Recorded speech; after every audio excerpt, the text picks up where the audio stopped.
Listen, the next election, Peter, surely the only person who can beat Scott Morrison at the next election is Scott Morrison.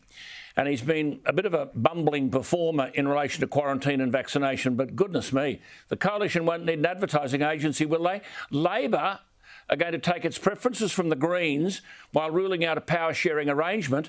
But Adam Bandt wants, with the Greens, net zero emissions by 2035, 15 years ahead of 2050, and rubbish anyway, a ban on all coal from 2030, a 6% wealth tax on the rich, and a super profits tax for companies with a turnover of more than $100 million a year. Ah, Peter, which of these will Albanese yield to gain the Greens' support?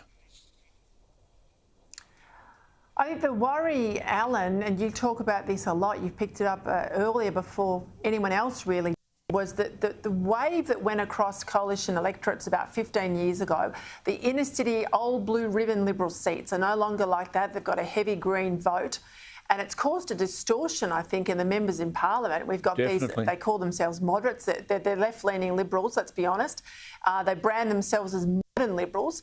Well, they're not modern, they're just a long way away from the founding principles of the party. And you have a distortion. You know, the values that they say they stand for are nothing like Menzies' values, but they are representing in the party room, 50-50 with Conservatives, a very different view that is held around the members and supporters of the coalition around the country. So I think that's the rub for the Prime Minister, how to deal with that. How would you advise a Prime Minister? That you don't sell out your values. You know, if they become seats that you lose because those particular members are too intent on being Greens wearing a blue shirt. Dead right. Well, that brings me... many of them are. They are Greens wearing a blue shirt. You've got to fight your middle ground values. Absolutely. I heard you last night with Dennis Shanahan on this. You're so right, Peter. Get into the ring and prosecute your case, which is just the final thing. We may not have time to cover it in detail, but what on earth is the government doing? No one in Canberra speaking in defence of Mark Vaile. Newcastle University yielding to a couple of stupid lunatic protesters.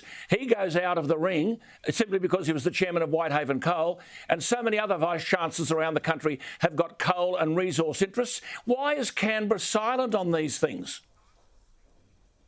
I don't know why they are. I think it's a very sorry state of affairs where you can't defend someone of the calibre of Mark Vaile. And the university sector themselves, all the other chancellors and vice-chancellors up there, they should also be saying, on the basis of free speech and quality candidates going into the university sector, they should be arguing for Mark Vaile as much as anyone too. Definitely. Good to talk to you. Always good to talk to you. Thank you for all you do, all the wonderful work you do. Congratulations on all your success. We love you. That's Peta, and we'll talk to her next week. Alan.